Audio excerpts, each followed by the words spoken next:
What's going on, y'all? Welcome to Triple Z. I'm your host, Isaiah Henry. The Las Vegas Aces takes a 2-0 lead in the WNBA Finals after defeating the Phoenix Mercury 91-78 in Game 2. The three-headed snake of Chelsea Gray, Jackie Young, and A'ja Wilson.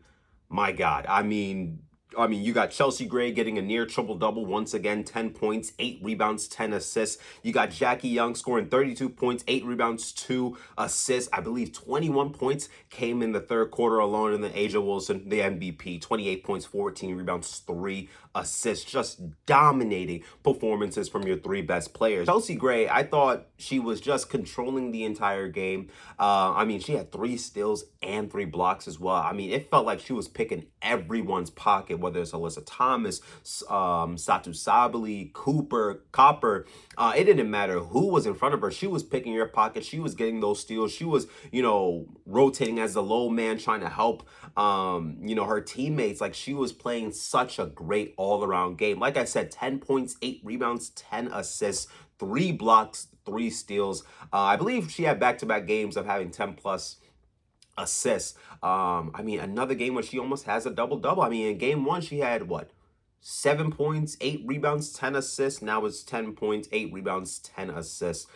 Just a great game from her. But the way how she was, she was playing with a pep in her step almost. Like, she was doing fancy dribbles. She was getting fancy with it. I don't know. She was just pushing the ball up the court so quickly that it would get the Mercury off balance with their defense. Because if you're able to get the ball up in one pass up the court and the defense isn't even back after scoring or missing a bucket on their end of the court, you don't have the best, you don't have the chance really as a defense to, settle in. But Chelsea Gray just, took that for a weakness that the Mercury weren't getting back in transition. So she decided to, throw that pass up ahead. And it was mostly A'ja Wilson being the receiver of those Chelsea Gray passes, right? A'ja Wilson would run the floor, run the middle of the floor. And then Chelsea Gray would, just put a spin on those throw ahead passes, and you see the ball spinning and spinning and spinning, and then A'ja Wilson catches it, a right hand finish for a layup. And I thought, Chelsea Gray just dictating the pace, the flow of the game, controlling the entire court, whether it's with, these throw ahead passes, bounce passes, no look passes. She had a no look pass, a zip pass to Melissa Smith that was so beautiful. Oh my God, those kind of passes, just take me away, honestly, take my breath away. But Chelsea Gray, man, she was getting to the mid-range. She hit a 3. The defense, though, the stocks is like 3 steals and 3 blocks. It can't get better than that. Same with Jewell Loyd, right? Jewell Loyd had 3 steals and 2 blocks as well. Jewell Loyd was a really good help defender, like off the ball. Like, anytime Alyssa Thomas, it felt like most of her steals were on Alyssa Thomas. Anytime Alyssa Thomas was around Jewell Loyd would just be a little sneaky and just, tip the ball away. And now the Aces are off and running. So that kind of defense, you heard Becky Hammond talk about it in her interview during the game. Like, the defense was so connecting, and there was so much effort defensively that the Aces were just able to, blow the Mercury out of the water. Jackie Young, 32 points, 8 rebounds, 2 assists. Where did she go from 3?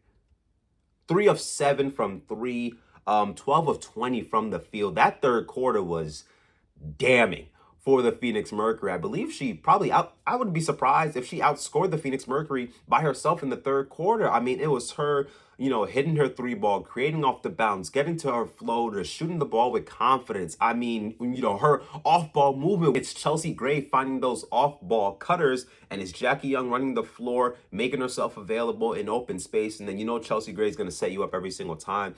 Jackie Young was fantastic in game 2. Like, game 1, she had a quiet game, like, even though the Aces won, but like, Jackie Young had a quiet game, and I was thinking to myself, like, in game 2, she's gonna pop out. I didn't know she was gonna go for 21 points in the third quarter. I did not know that. I didn't know she was gonna drop a 30 ball. I thought she was gonna, have her, normal averages, maybe around like 15 to 20 points, a couple of assists, a couple of steals, all that type of stuff. But I didn't know she was gonna go off for 21 points in the third quarter alone. Like, that really, really was almost the difference maker in this game. Like, in that third quarter, like, that's where the Aces were able to, kind of make that that comfortable cushion for their lead. And then Asia Wilson, what? I mean, come on.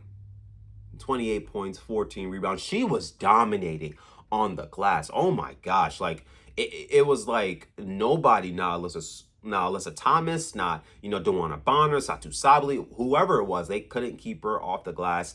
She had multiple offensive rebounds, second chance opportunities, just doing everything as the best player in the world, as the MVP, to put this team on her back and to deliver every single time.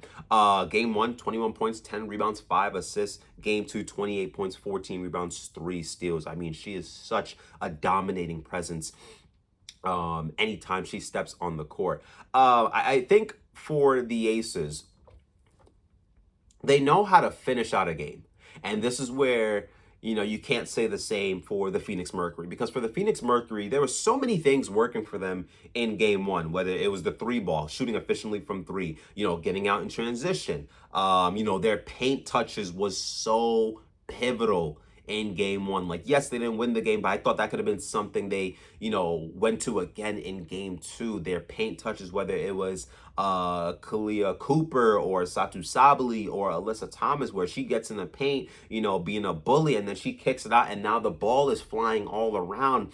And I thought the Mercury just couldn't get into that. And with the Mercury, the first 2 games now, it's, Copper, having a heat check where she's hitting every single shot. She's shooting 100% from the field. But then, in the second half, it kind of dwindles down. And it's like they have, they start out great in the first half, or they, do really well in the first 3 quarters. But when it's time for that fourth quarter, they have trouble executing almost. And, it's hard when Satu in the first half scores 4 points, and then she scores the rest of her points, equaling up to like 23 points in the second half, right? I thought they turned it up just a little too late. And the 3 was not falling for the Phoenix Mercury. They shot 5 of 28 from 3. 5 of 28 from 3. What did they shoot in game 1? 14 of 36.